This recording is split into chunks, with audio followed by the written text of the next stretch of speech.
Good evening. Virtual Nick is here. Good evening, Commissioner Pilch. Welcome to the meeting. Thank you. As it's 7 o'clock, I'll call the meeting to order, the September 13th, 2023 regular meeting of the Planning and Zoning Commission. And with that, I'll just announce that I will be chairing the meeting since Commissioner Pilch is remote, and it'll be easier for me to do that. And I've been asked to announce that I am remote, taking advantage of state law that allows commissioners or committee members to be remote for up to 2 times a year under certain circumstances, and I'm under the weather. Okay, thank you. Staff, would you do the roll call, please? Yes. Commissioner Hudson. Present. Commissioner Moman. Here. Commissioner Waddy. Here. Remote Chair Pilch. Here. And Acting Chair McLeod. Here. And with that, I will read the land acknowledgement. The City of Albany recognizes that we occupy the land originally protected by the Confederated Villages of Lejeune. We acknowledge the genocide that took place on these lands and must make strides to repay the moral debt that is owed to this indigenous people, specifically the Ohlone tribe. We thank them for their contributions, which have transformed our community and will continue to bring forth growth and unity. The City of Albany commits to sustaining ongoing relationships with the tribe and together build a better future for all that now make this their home. And we will move on to item 3, ex parte communications. Have any commissioners anything to disclose? No, seeing none. We'll move on to this consent calendar. Item 4.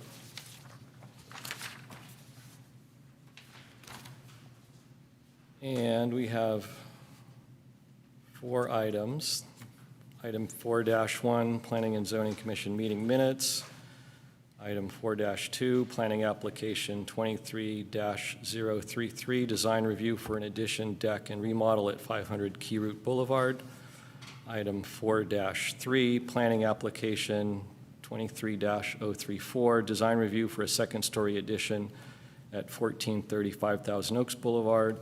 And item 4-4, Planning Application 23035, Parcel Map Application for a split lot at 710 Hillside Avenue. And would any commissioners like to pull any of these from the consent calendar? Vice Chair, I do not wish to pull any, but we do need to make a separate vote on the item on, I believe it's San Carlos. I'm recused from that due to my proximity of my personal residence. Okay, we'll separate that out. And I would like to pull the item 4-2 and item 4-3 from the consent calendar for discussion. And I believe I have to recuse myself from the minutes as well, or abstain. I have to abstain because I wasn't present. So one of those is it's the Thousand Oaks one that I have to be recused from. So looks like we might just have to take these one at a time, or however you want to do it. Well, why don't we review the minutes first and have a motion to approve, unless anyone has any recommendations. And I think item 4-4, it looks like no one pulled that off, so I'm happy to move the remaining consent calendar items 4-1 and 4-4. We have a second. Let's vote. Commissioner Waddy? Aye. Commissioner Moman? Yes. Commissioner Hudson? Aye. And I will have to abstain on 4-1, and I will vote aye on 4-4, if that's okay. And I vote yes as well. Okay. Oh, sorry, forgetting you're there. No worries. Chair McLeod, also, we should probably make sure there's no one in the Zoom audience that wishes to pull Right. the calendar. Oh, yeah, I have to. So if someone in the Zoom audience does wish to pull a consent. or anyone in the auditorium audience. If Sorry. 4 members of the public present in the room, please either raise your hands in the room or raise your hands on Zoom. Thank you.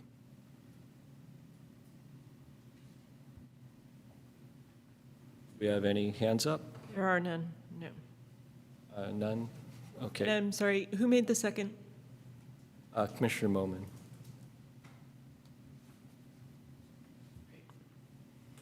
Yeah, and I wanted to discuss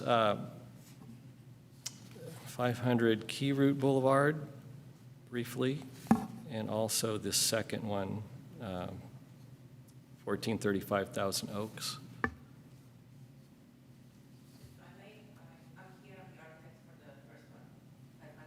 500, we'll give you a chance to speak if it looks like it's necessary. Okay?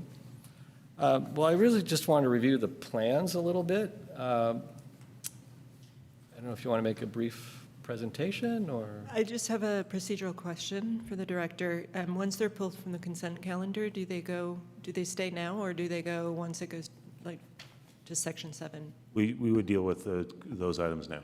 No, great, thank you.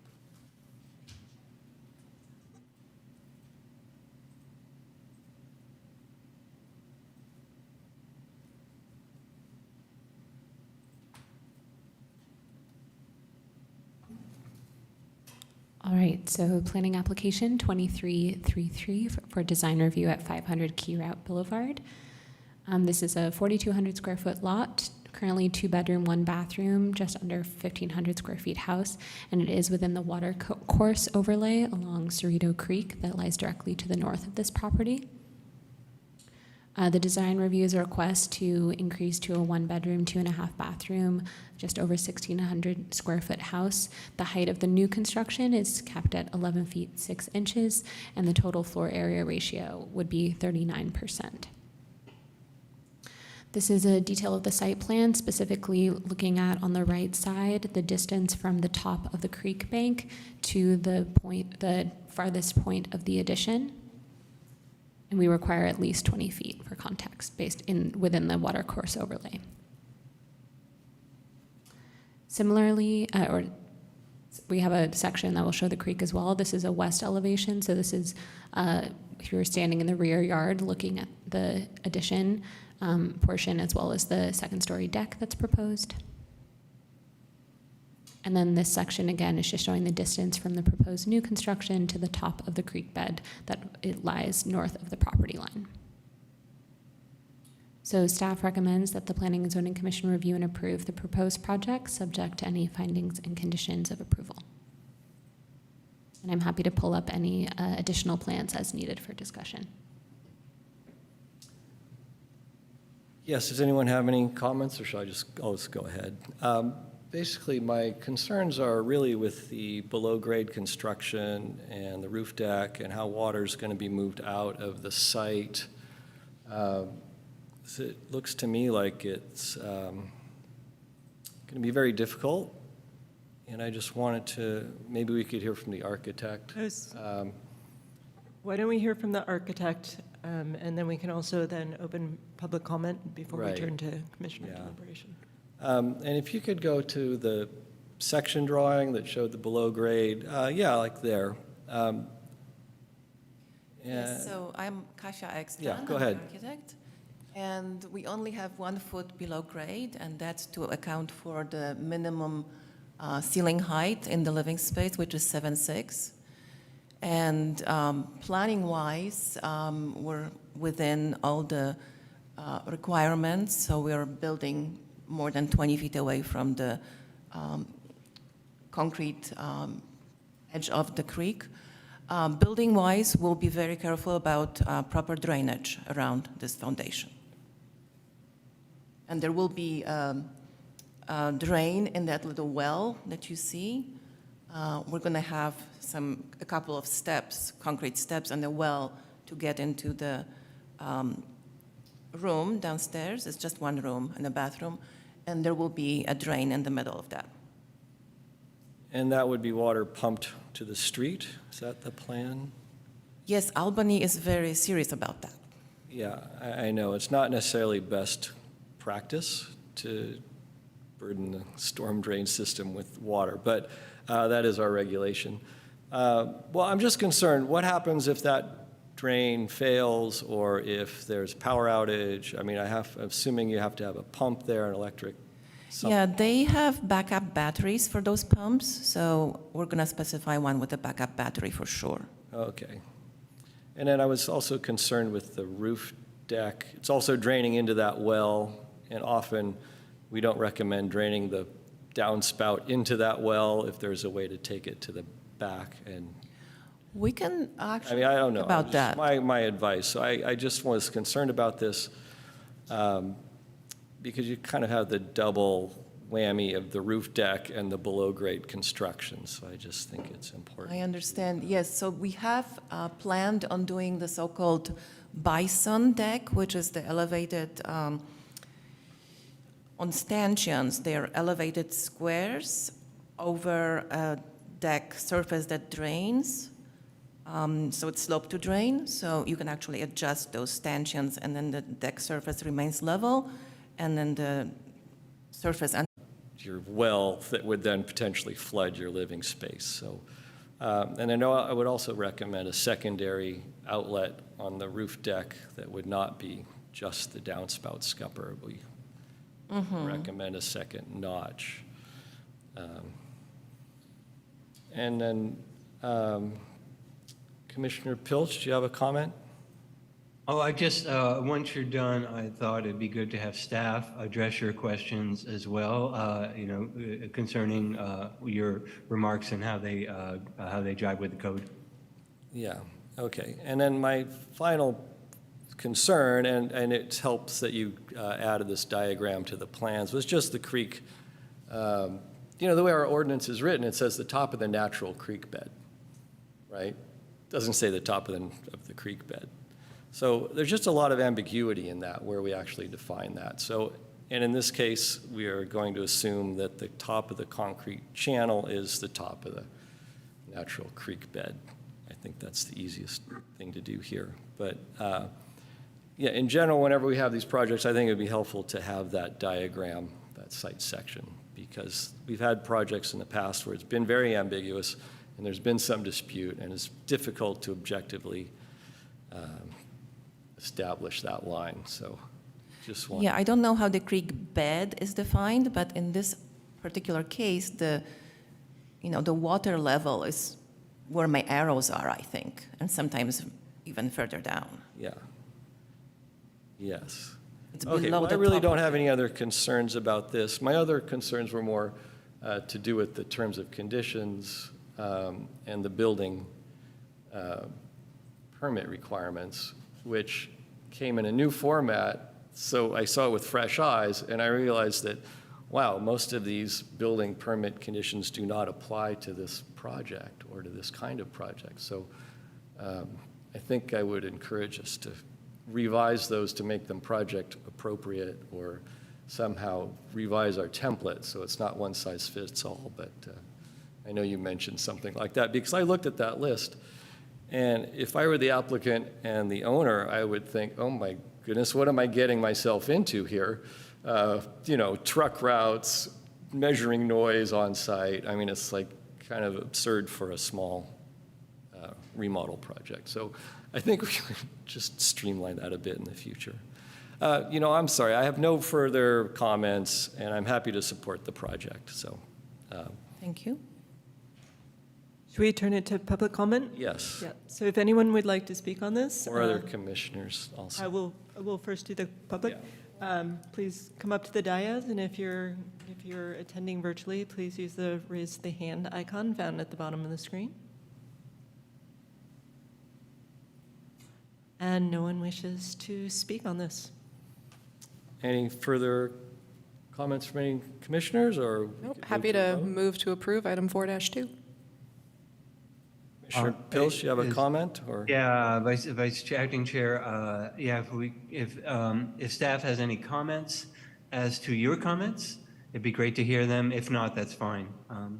But I just wondered if they wanted to address some of your technical suggestions with regards to the, whether they're feasible or not in the code.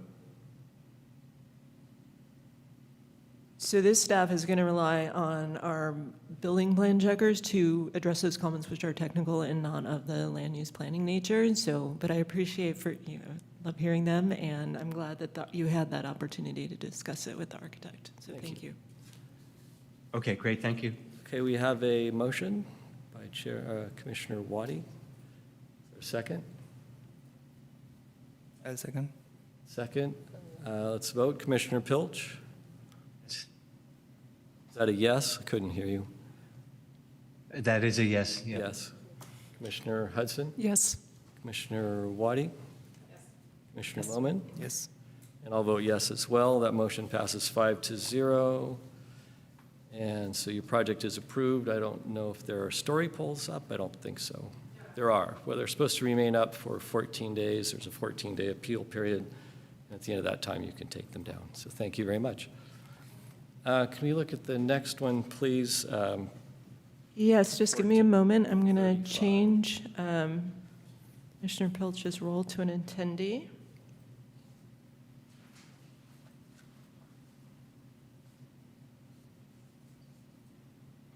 All right.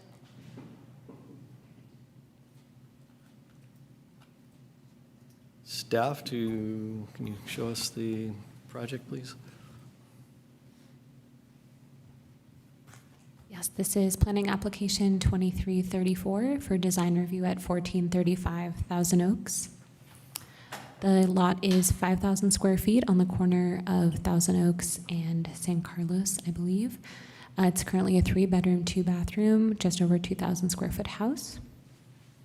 The design review is a request to increase to a 4-bedroom, 3-bathroom, just under 2,400 square feet with a max height of 27 feet, 8 inches and a floor area ratio of 49%.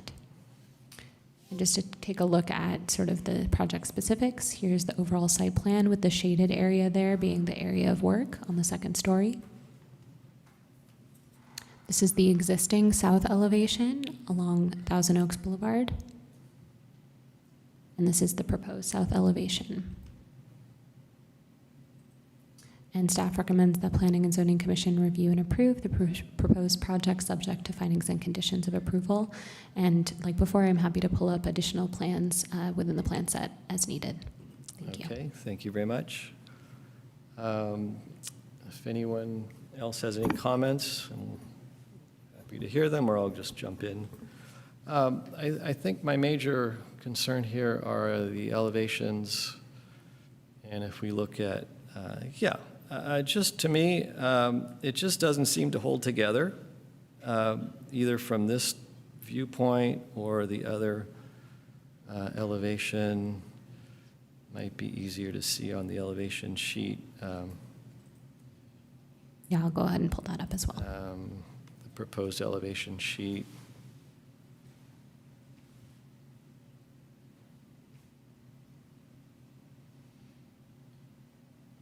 Yeah, for me, it's really a question of how this whole thing ties together, and it just doesn't seem to be working for me architecturally. So I see a lot of disparate elements in the existing house, but I think the addition doesn't really work to tie them together or to even kind of work with them.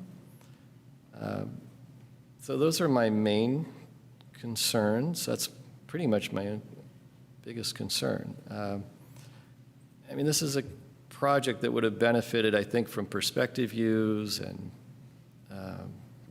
something a little more than just flat line drawings.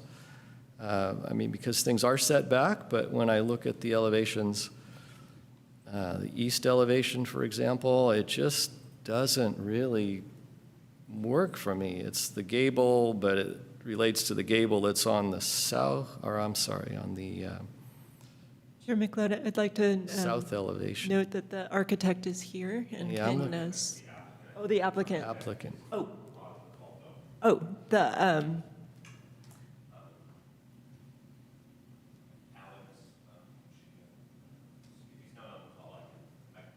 Okay. I apologize. The applicant is here and may be able to answer some Okay, of your well, I'm questions. stating my concerns. I'd be happy to hear from the architect or applicant.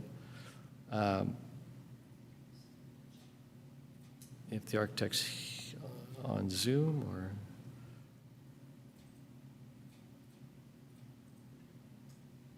The architect seems to have having some trouble accessing, so we'll get him clued into the meeting.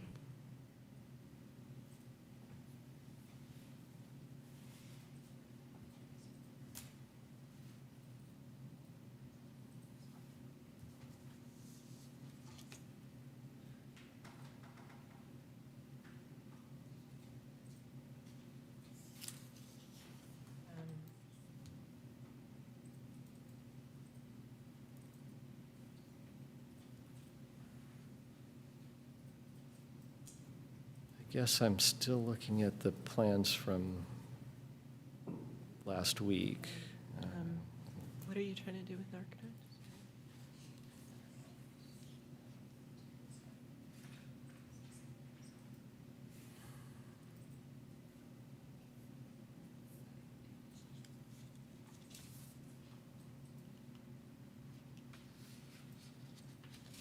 Excuse us.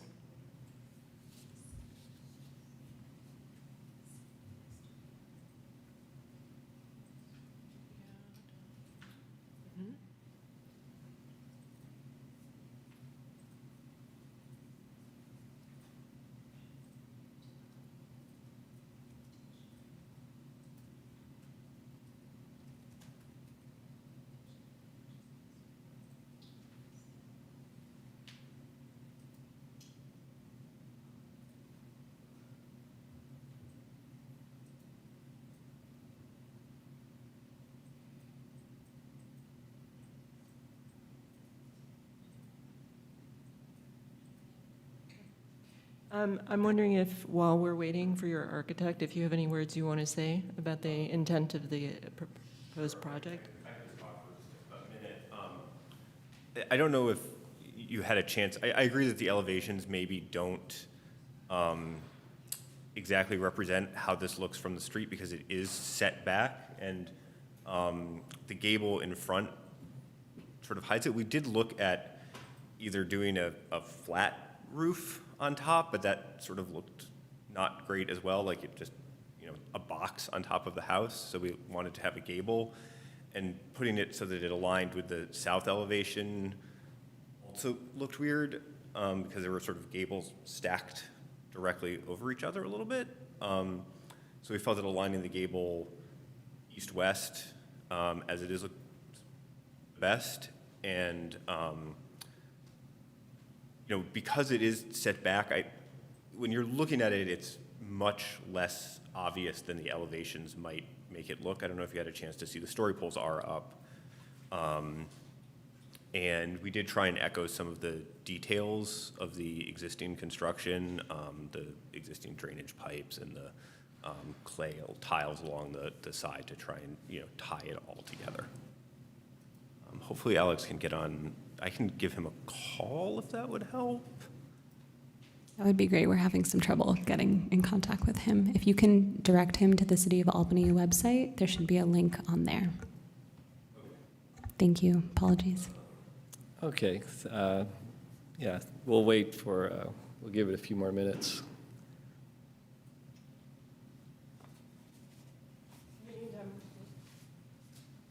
Excuse me, in the meantime, I know it's a little unorthodox, but we can do public comment on the project. We could take public comment. Anyone in the room that would like to comment on this project, or anyone online? Do you see Anyone any hands online, raised? use the raise the hand icon if you wish to speak on this project. No one wishes to speak on it. No, okay. Well, maybe we could just cut to other commissioner comment, if there is any. I'm happy to chime in. I think the addition is appropriate as designed. I'm very, very familiar with this house. I was mentioning to Jeff, this was my one of my best friend's houses growing up, so I think I watched the entire season of Dawson's Creek in this house. So very familiar with sort of the angles, the architecture, the flow of the house. And I think this is an appropriate placement. It's one of those houses that has sort of that half floor already, and I think we see that on a lot of McGregor's where you have a half floor, and we're starting to see more additions where people do sort of that next half floor up to add another bedroom and bathroom. To me, I think a lot of times on these types of projects, it does come down to ultimately the architectural detailing. Is the quality of stucco application sort of consistent and appropriate for the McGregor architecture? Are you using like a 3-coat, stucco or a plaster? Are you using real terracotta trim to actually match versus like a more plastic or fiberglass type of material? And again, on sort of the material detailing and the window reveals, but as spec'd on the plans, it looks like they're doing all of those things. I think in reality, it's really the oblique view going eastbound on Thousand Oaks where you're going to see the addition. And I think from that angle, those architectural details are the things that we'll sort of pick out. Again, there's really big trees, I think, coming westbound where most of the house gets blocked anyhow. So for all of those reasons, I think this is a very appropriate addition, and I'm very supportive of people sort of adapting their homes while retaining the original architectural style. And so I think this does a nice way of sort of threading that needle of adding a little extra space, but still preserving, again, sort of the gracious front setbacks, the architectural style of the home, but updating it for today's needs. So with that, I'm very supportive and would be happy to make a motion when others are done speaking. Any other comment, commissioners? I just about the progress design. Yeah.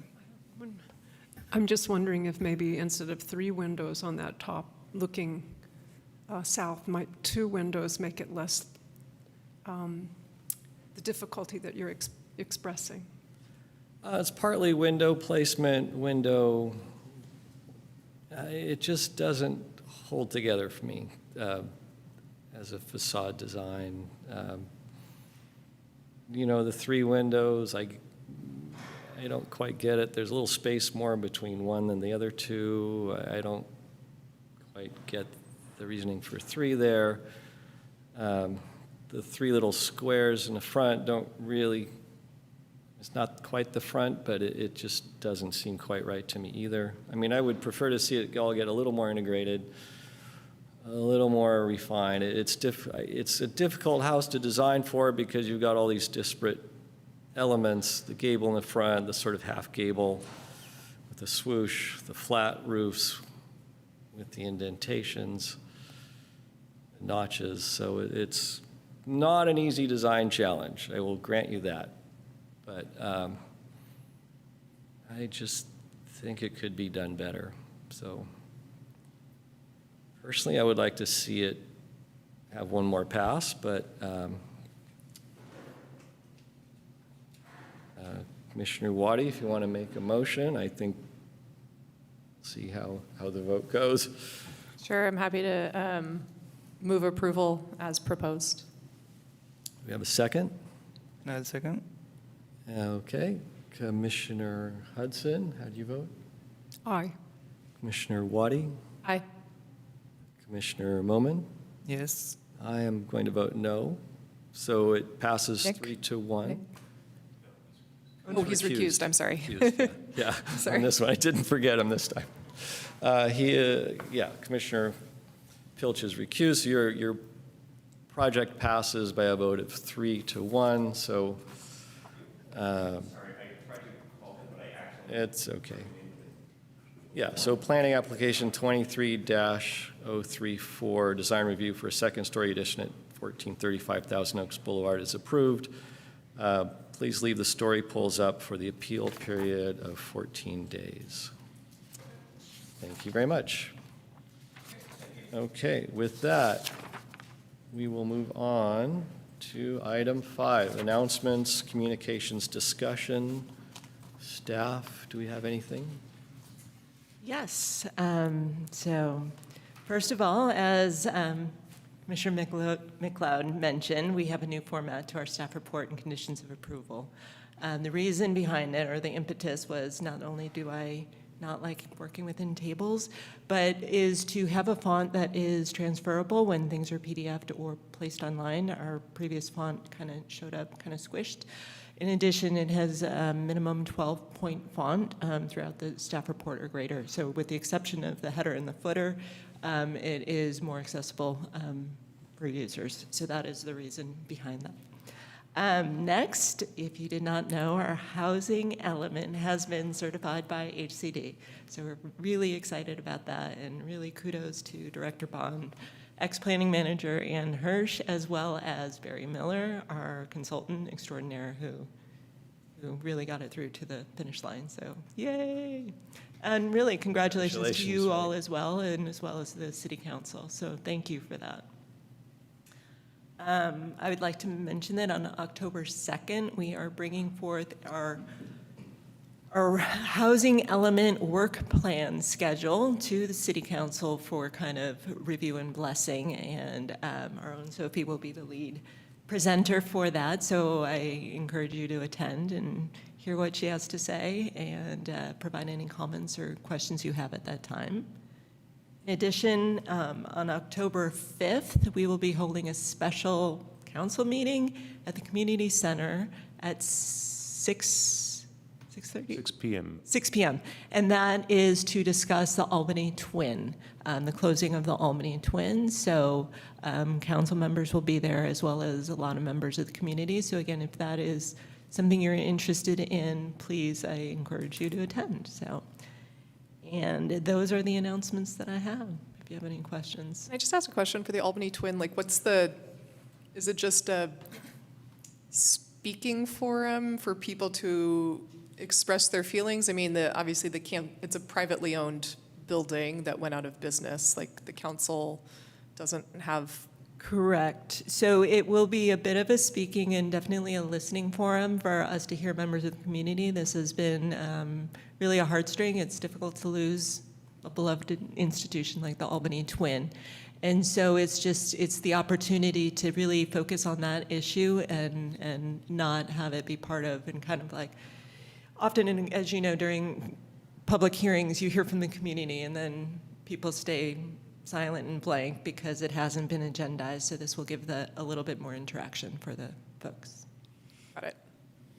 And I see Virtual Chair Pilch. Yes, thank you. Just want to mention, and you spoke to it a little bit already, that all commissions and committees, to my understanding, should have a work plan that they start at the beginning of their 2-year term. We haven't done so. You did just speak about the housing element work plan, which certainly will be significant. But there are other things that should be codified on our work plan, and I suggested as such in an email that I sent to staff. And I just wanted to note that I had sent that email. Great. And Chair Pilch, thank you for sending your email. We are in consultation with the city manager about this. I can tell you that none of the existing established commissions or committees have prepared a work plan for the current 2023-24 period of time, while she is working through, thinking through a new approach to this.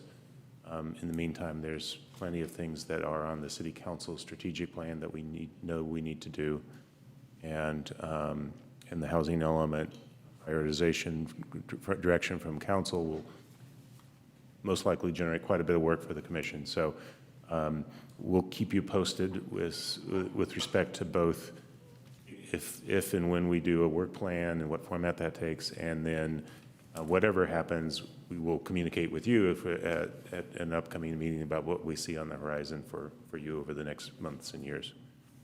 So thanks again. I could have sworn that at least one body completed a work plan, but I do not know for certain. So thank you for those comments. Yeah, I have a question about the housing element work plan. So are we going to review that beforehand, or is that something that's going to be a presentation, or is that, I'm assuming, is what we need to do to actually realize our housing element objectives? Is that? It is. So it is going to be reviewed by City Council, and it is our staff recommendation of kind of an outline of phasing. So it is not all of them, it is the first 3 phases of selected programs from our adopted housing element that we feel need to go forward and, and get feedback from the council on those.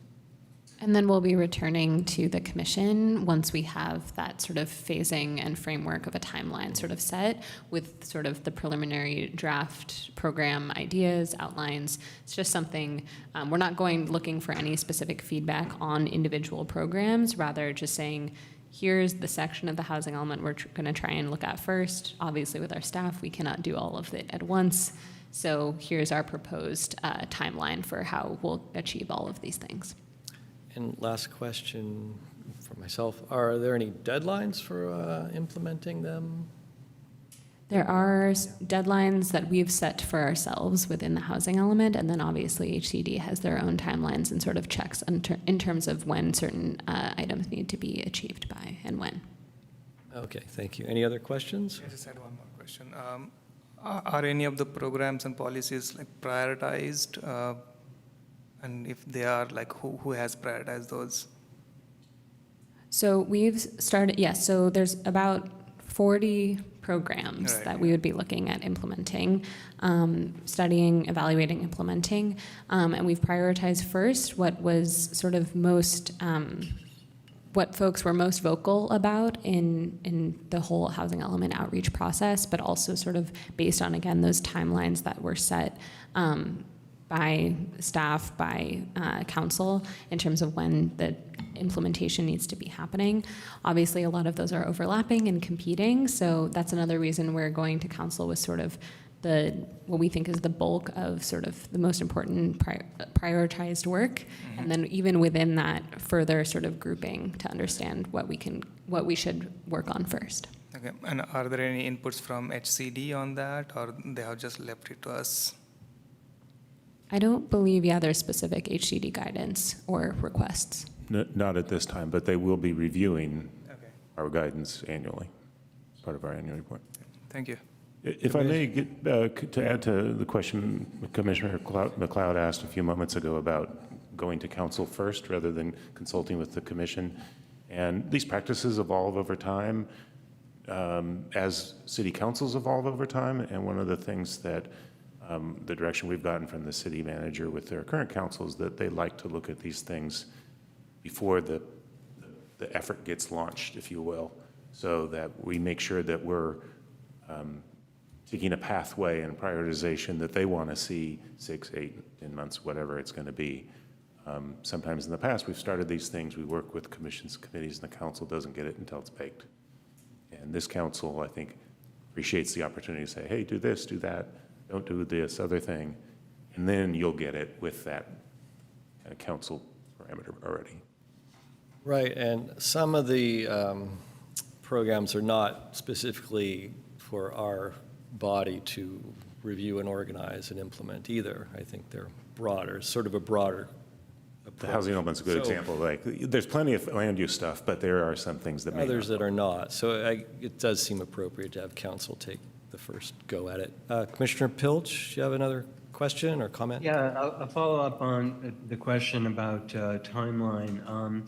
I do understand that there's some ambiguity, or rather some discretion, in terms of HCD reviewing our progress and deciding whether it's good or not. But I did think that there were certain things that we did have to do, certain things that had a definite timeline, or there would be a definite penalty, like losing funding, for example. Is that not the case, that there are things that have a finite timeline, or at least a timeline from the date of approval of the housing element? I'm happy to answer this question, but at some point we should probably agendize this as a full agenda item. The short answer is, in our case, no. In other municipalities, they do have definitive timelines of when certain properties have to be rezoned. But in our case, we were able to meet the housing production, regional housing needs allocation without having to immediately rezone properties. Thank you for your answer. Okay, well, let's move on to item 6, public comment. This is for persons desiring to address the commission on an item that is not on the agenda. If there's anyone in the room or anyone online that would like to speak, please raise your hand online. Yes, so we have Brian Martin. Brian, you have Martin. 3 minutes to speak. Thank you. Yeah, my name is Brian Martin. I'm a resident on Adams Street, adjacent with San Pablo at my backyard, and just had some general comments about the general process of the commission, and that with some of these items on the agenda today, earlier, I didn't comment on them, but it's interesting to see how the raising a house by 1 story, that was on the consent calendar, and the actual raising of the house really never came up. It was really more of a question of the drainage and that kind of thing. Another one, a house that seemed more a question of aesthetics, and maybe some questions of how many coats of stucco it's going to have and things like that. As someone who lives next to San Pablo Avenue, there's definitely equity concerns I have of, when developments go in my backyard that can be 9 to 12 stories by right, then what's really the role of the Planning Commission for the rest of the city, and is it to debate aesthetics? Is it to debate building materials, or are these things really more that are handled over the counter? I had a ADU we had built in our backyard, and that was with state density, or with state incentives, or whatever you want to call it. That was an over-the-counter process, and the planning office, looked at the look and feel of it and checked that the drainage was good, and all these different aspects of it were good. That every coat of stucco was inspected, and so all that stuff's already happening kind of over the counter, as far as I can tell, with the standard process. And the housing element calls for building a lot more housing across the city. Certainly, certain corridors have been identified, like in my backyard, and for massive development. But throughout the city, I would ask that the commission think about what wheels can be greased to help the process, so that people don't have to go through what we found out in a staff report, where people were having to. I think it was revealed that there were 10 years of people, at least 10 years of people requesting a waiver on additional parking, and it was never denied. So are there other things that this commission just really never denies? Maybe wants a little bit of input here or there, but even that can be happening over the counter. Are there other ways to make it so that development is incentivized, it's cheaper and more efficient for all the residents of the city, and allows for more housing to be built? Thank you. Thank you for your comments. Are there any other hands raised? If anyone else wants to speak, please use the raise the hand icon, or if you would like to speak on items not on the agenda, please walk up to the podium. Okay. There are no more commenters. We will close public comment and move on to item 7-1, planning application 23-42, study session for roof deck and atrium at 915 Santa Fe Avenue. Staff, do you have a report for us? I do.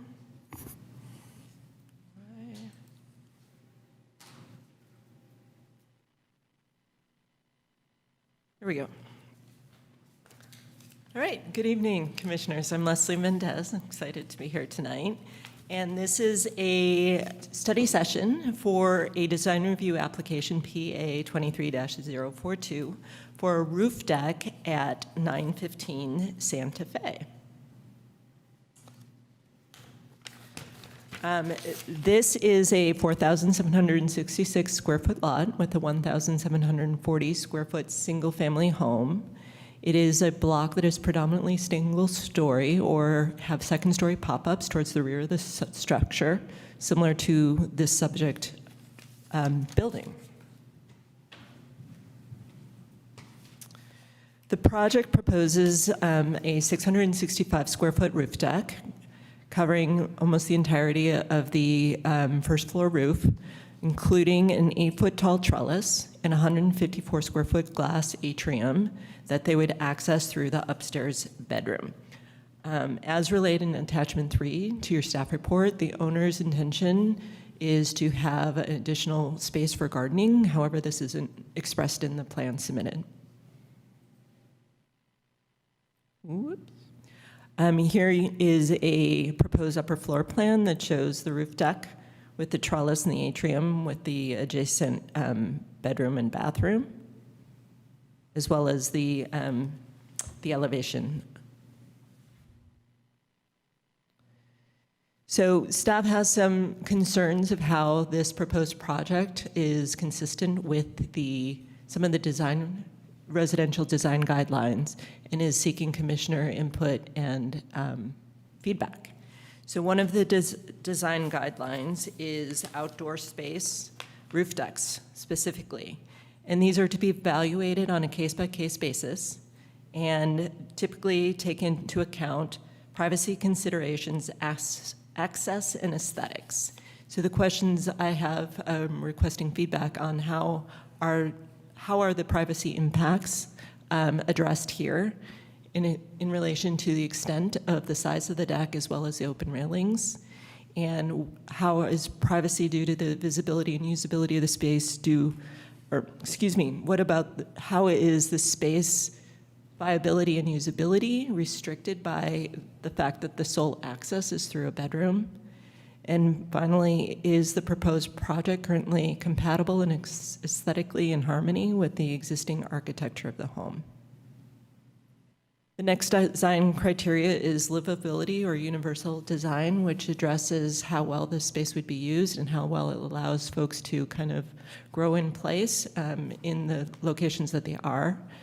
And I'm wondering about the limitation of the usability of the deck, again, because the sole access is through the bedroom. And wondering if it were reduced significantly in size, if it was a more appropriate extension of the bedroom. And whether the size of the deck, kind of the programming of it is really realistic considering the access as well as the climate we have in Albany, which tends to be often very windy and very foggy, and what this impact will be in terms of potentially additional installations of heat lamps or umbrellas or other shade structures, and how that will affect the aesthetics of the home, as well as if it is acceptable as a rooftop garden, how that transfers to future users, both of the occupants themselves, if they change, as well as future occupants, and how to ensure that that kind of more pastoral gardening use gets continued in the future. And finally is the design criteria related to context and how a project fits in with the context of the existing neighborhood. The context of the deck size and location, this is the only roof deck within this block at least, and as I mentioned, it is quite large and front-facing. Also was wondering about the potential negative externalities. Again, as portrayed in the plan set, it's more of a living area, an actual living room that's outdoors, and how those externalities of potential social gatherings, such as noise, will affect the neighborhood without the kind of positive benefits that you get with such social gatherings and casual interactions that happen more organically when these interactions happen at the street level. So staff recommends that the commission review the project and provide feedback and guidance to the applicant, particularly on these design criteria, but any others that you wish to comment on. And I'm here to answer any questions, and I know the architect is here as well. So. Okay, we'll start with commissioner questions for staff. Do commissioners have any questions for staff? Seeing none, then no. Then we could either, what's the sequence? Do we take public comment or have the architect present? We'll have the architect Start with the architect. give us your presentation, please. And one procedural comment, do we time the applicant? Okay, thank you. No, welcome. My name is Scott Galk, I'm the architect. So I was brought into this project, the owners had a general contractor that they work with come out, and they just thought that they could turn their flat roof into a roof garden, and the contractor said, no, you need to talk to an architect, and then you need to make a presentation. And so I took on the project, and I'm here today after talking with Leslie about it because I've never done a project like this. We're doing some internal work too in the primary bedroom that's upstairs, and then what are the guidelines? It sounds like the guidelines are really to discuss it with you in terms of privacy and in terms of how it affects the neighbors. And the design that we've done is trying to incorporate what they want, which is a large open space. During the pandemic, they started doing a lot more gardening in their backyard. They sent some pictures today, a little too late, about their backyard is just covered with plants. They're growing fig trees and they're growing other plants. And so they wanted to try and reuse parts of their house for their new passion, which is planting. I realize we're not showing that in the images, so we can reflect that. No, I mean, we're not showing that on Oh, our right. plans. You sent me something that I was going to share, but I can't log into Adobe on Okay, this, so. just showing pictures that their backyard, their front yard, and their side yard is filled with plants right now. So part of what they want to do is include this, capture this part of their house as for what they're doing with their passion of planting. And also it's for them, and that's why the access is from their primary bedroom. So they'll be using it not as a space for entertaining as much as for the family. So, and we're open to discussing more privacy. What we've done is we have put a railing for fall protection and then a planter inside that railing that'll provide privacy from the neighbors. And it's also set back from the edge of the roof. I think the building department will probably have us pull one side back a little farther. It's at 4 feet now. I think they'll make us do 5 feet. But we're open to discussions about whatever the concerns are and how we can address them architecturally. And we've met with a structural engineer, and they've talked about how we can do it without without too negative of a financial impact on the existing house. And a way that we can do it with dealing with the drainage. So we've sort of looked into what the next step would be, but we're stuck at this step. Do commissioners have any questions for the I do. architect? Commissioner Hudson, please. Hi, I'm entranced by this project. I have a few questions. What kind of reinforcements will be needed on the house so that you can support this next level of activity? Well, we met with the structural engineer out on the site, and the plan will be to leave the existing roof, which has a slope to drain, and it drains in a couple of penetrations on one side. It slopes all one direction, and we're going to build on top of that and suspend that. And maybe there'll be a couple of penetrations down through the new to a new foundation, but he believes we can use the existing foundation and just suspend a walking surface Okay. to the deck. And then what kind of plants? Are they going to be in containers? They'll be in containers, Okay. yeah, and they seem to be growing a lot of fig trees right now, and that seems to be their passion. So, On top of the roof. So the dirt's pretty heavy. I'm just, you'll always assess that so that the house will be holding that without collapse. yeah, the owner has talked to me about that. He said there's lots of soil compositions that he would use for the roof to make it lighter so that we don't have an impact. He was talking in context of the structural engineer, making sure we're not adding too much weight up there, and that there's ways to create a lighter composite for the soil. Are they looking at also irrigation? There'll be irrigation up there, yeah. Okay, And we'll make sure that gets drained appropriately. okay, thank you. Anyone else have questions for the architect? Commissioner Pilch, please. Yeah, thank you. That last question was interesting, and what I want to ask staff is whether we have, when this goes to, plan review and building permit, do we have a certain load that is required to be handled by roof decks in general. How do we handle the condition of people using the roof deck for things other than to shed rain? So I didn't hear that last word you said. Couldn't understand. Oh, I'm sorry. How do we handle, how in general do we handle roof loads when the roof is going to be doing more than just shedding rain? So the roof deck would be submitted with structural calculations that should take into account like the load. That wouldn't just be, I would say, not the special soil, because again, if there's a future user, you can't enforce like you have to use this special soil. So they would need to take into account like the furniture, the pots, the pan, you know, the uses that would typically accommodate a habitable roof. And that would be submitted and need to be constructed appropriately. And of course, how does it change hands? So I guess there'll be a certain load that the roof can handle, and then, you know, whatever use that, and we can't force the owners or subsequent owners to have a certain use. Whatever use they will have, it'll be subject to whatever load is calculated in the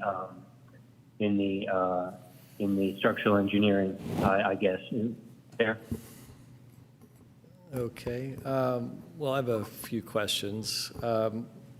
So in terms of access, and I guess it's a valid question, is that everything will have to go either through the house, upstairs, through the primary bedroom, or come up with, you know, I don't know what, buckets and ropes, or how do you get 5 yards of soil up to the roof deck? If, I mean, you get a forklift or something, but it doesn't seem like a very practical way of getting things up to the roof deck. Have you considered an exterior stair, something like that? We could explore that. I think part of what they didn't want to do is we don't want to do an internal stair because we're not planning on doing a lot of work on the existing lower floor and the expense of that. So we're trying to do this, have the impact financially just be on the primary bedroom that's up on that floor and the roof deck. So, but I can talk to them about seeing if there's a way to do that in a cost-effective manner that doesn't impact any of the pathways on either side or the backyard. There is a deck in the back. Maybe there's a way to add a stair from the deck floor up to the deck in the backyard and then up to the roof. Yeah, I do a lot of gardening, and I take wheelbarrows of soil from my front yard to my backyard, and, but not up onto my roof, which would be challenging. And I guess, back to Commissioner Pilch's question, you would have live load, dead load, seismic load, wind load. And when I look at it, I think the seismic loading is actually potentially your biggest challenge, because if you're putting that much weight up there, you're going to have to go down below into the house and reinforce the shear walls. So I'm sort of questioning the concept and don't quite understand how much dirt, soil, planter boxes you can put up there, because you also have to factor in the rain. When they rain, those things are going to Get heavier. double in weight or triple in weight or something. So at that point, you've got a tremendous additional dead load, tremendous additional seismic load. So I question whether you can just sort of float another deck over the roof as just a construction strategy, which is kind of linked to the viability of your project as is. So any comments or? Well, I definitely had some concerns, and in the drawings we had, I, as the architect, showed a way that we could do it, and we had our engineer come out, and he came up with this other idea that so we're going to have to prove to you that we can do this system, and maybe it might limit the size of the roof or limit what we're going to put on the roof, and we're going to have to prove that to you with our structural calculations. Yeah, I guess there's no way, I guess the detailing of how do you limit the number of containers you put up there? I don't know. I mean, if you want to just keep putting more big containers, you can just keep doing it till failure, you know? But, you know, I don't know how to architecturally or kind of building-wise limit the number of containers and how much dirt goes up there. When I I've don't, done bigger projects like multifamily homes, you had to do the worst-case scenario. So it's the number of occupants that could be up there that would drive it, or the number of containers, whatever was the worst-case scenario, and we'd have to prove that to you. So I have a structural engineer that I have a lot of faith in, so I am going to test him on this one to make sure that we can get it to work. Okay. In a cost-effective way, without ripping the whole roof down and starting, because my plan was to rip the roof off and sister all the existing joists and then build a system on top of that. He said, we can do that, but we could also suspend something. He thinks he can get it to work. Okay, well, assuming the technical difficulties can be solved, then I think, does anyone have any other questions for the applicant?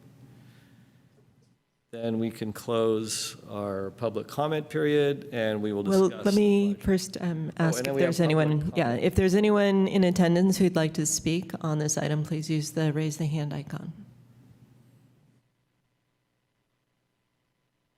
You may close it. Okay, sorry, I'm a little rusty at this. It's, okay, so public comment is closed. Now we will open it to discussion amongst commissioners. So would anyone like to start? Commissioner Waddy, please. Sure, I have a couple of comments. So to me, I would say at sort of a 10,000-foot look, and I know you had a handful of specific questions you wanted answered, I don't have any concerns per se about there being a deck in this location. To me, I think these are small houses in Albany, these are small lots, and I think, you know, being able to find ways that you can sort of extend your living area, whether that's sort of indoor, outdoor living area, or just having more access to the outdoors, I think is great. So I don't have a concern about that. So to me, really, this comes down to mostly materiality and sort of architectural compatibility with the existing building. And I think sort of interwoven with that is a little bit of the privacy concerns. And I think some of the design moves that could maybe be suggested could also solve for some of the privacy concerns. In my opinion, at least on this, I think there's probably two different solutions to the railing. Like, the railing was the thing that really jumped out the most at me. I feel like a sort of a powder-coated metal railing does not seem compatible with the existing architecture here. It kind of jumps out. So I would either encourage there to be an extension of sort of the stucco walls and having it feel more of sort of parapet-style extension of the walls of the same material as sort of the sidewalls of the house in the front, to serve as a railing, or, which is probably sort of the second option would be my preferred, is to just do something that sort of disappears a bit more, like a glass railing, but set it in. So setting it off of the side property, or off the side walls by, 5 feet, and maybe from the front by about 10 or 15 feet. So it really gets sort of tucked in there. Inherently, by tucking it in there, it does two things. One, the railing itself is not visible from the street. And then secondly, any person up there is going to be that much farther away, and you start getting greater oblique angles down to any kind of impact on adjacent neighbors' windows. And again, I think that's the only area of privacy concern, because this is stacked right over the adjacent neighbors' homes. There's no privacy impacts to anyone's backyards, so I'm not too concerned about that. And we deal with privacy issues all the time in Albany. These are small lots. You can see into your neighbors' houses. People kind of just need to put up curtains if they have a high tolerant, a lack of tolerance, for people looking in their house. So that, to me, would sort of be the issue on the railing. And I think similarly on the sunroom, the material is sort of my challenge, and I don't know how you really get around that with a sunroom structure. I think as light as it can be and as non-dark metal in sort of material as possible.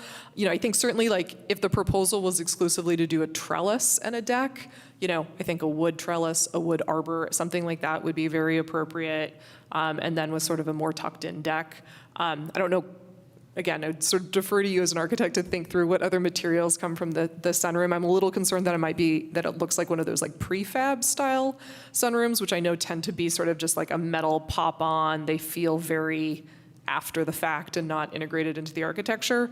So I'm not opposed to them doing some sort of an addition there. I'm not, opposed to outdoor living areas or accessing of the deck, but that's sort of the area that I would sort of be critical of, is sort of the materiality of that sunroom, and then tucking in the deck. And again, I think then you can have a wider variety of material choices for the deck railing if it's tucked off the side building walls in the front, such that it's not visible from the street.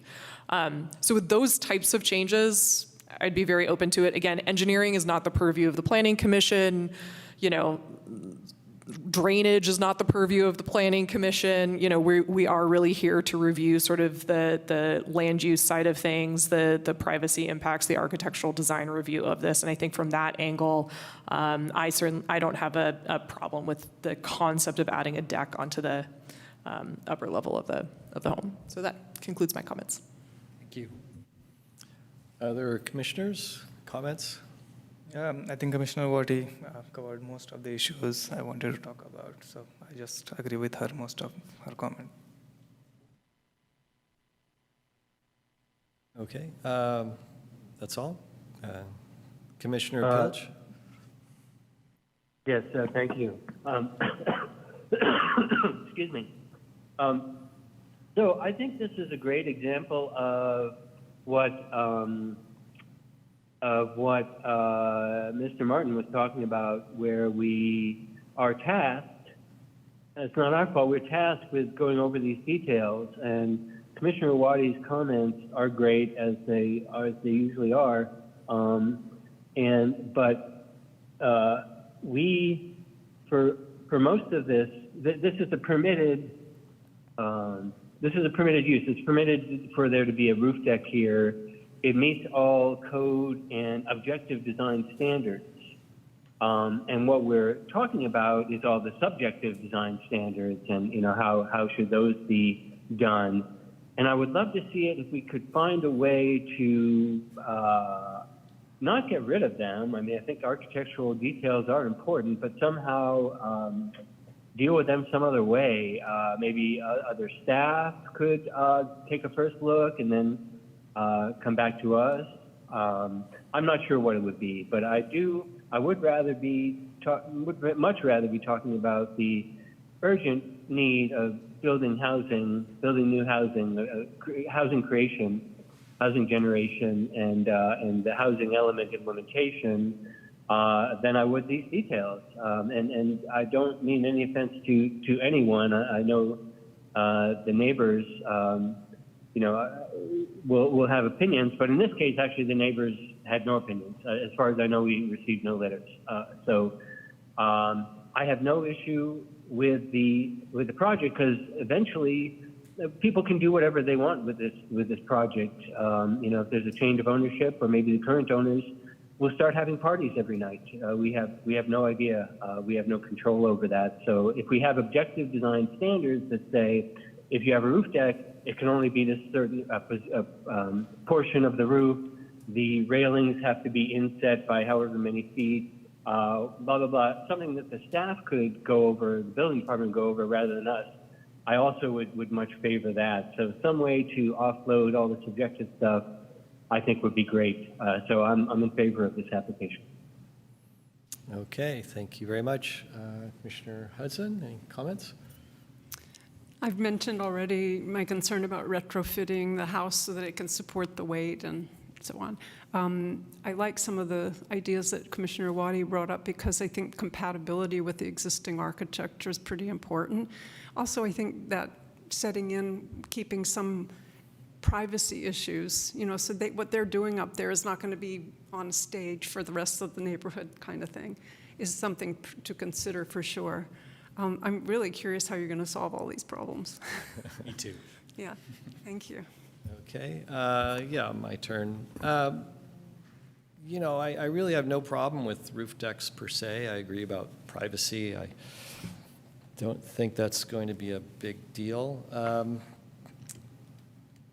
lot of times these kind of things work themselves out as people kind of adapt to whatever's happening, in their buildings next door. They put up curtains, or they talk to their neighbors and, say, hey, you're too loud, and they come to some kind of understanding. I'm not really worried about, big parties or anything like that, making too much noise. And, you know, in some ways, this is a great use of an otherwise dead space. You know, if we're trying to max out our urban living, and, you know, I really have no problem with roof decks. And about 4 or 5 years ago, we approved one. I think there were only 3 of us here at the meeting, but we approved a full roof deck with metal railings around the top. I don't think it ever got built, though. It was on Portland, maybe.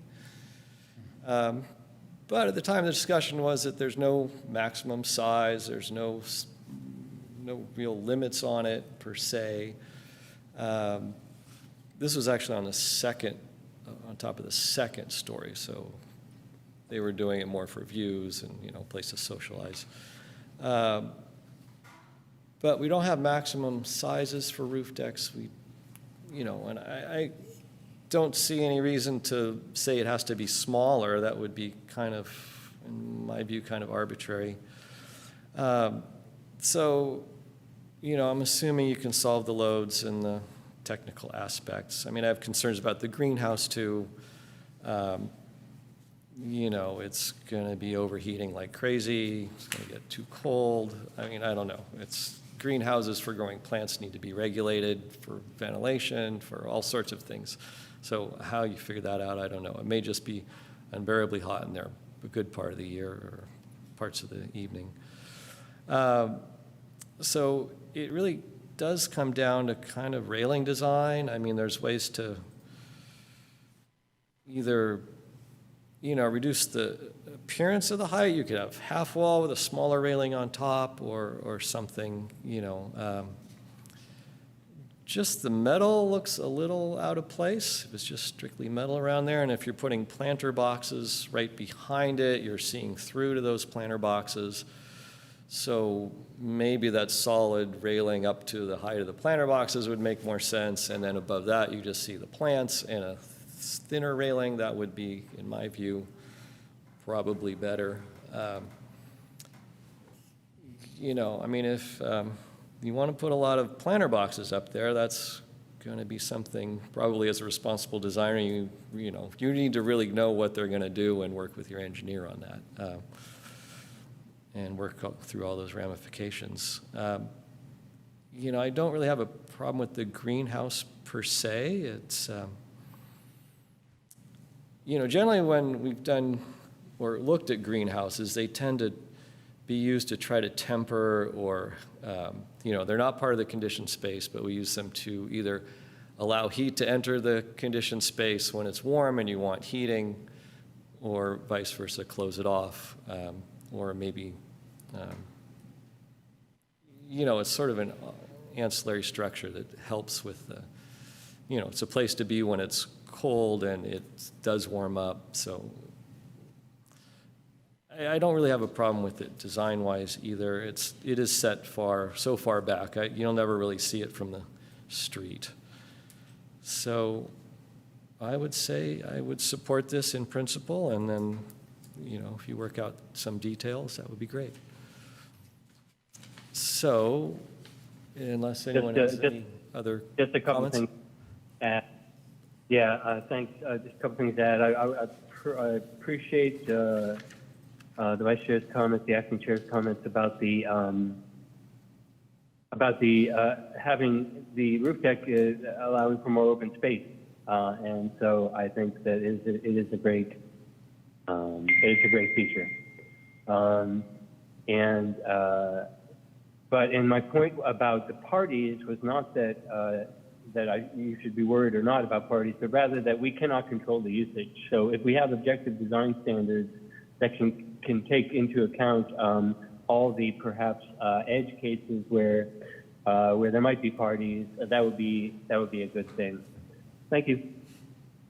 Okay, thank you. Well, I believe we have noise ordinances, correct, in Albany, so I think that's how you deal with that.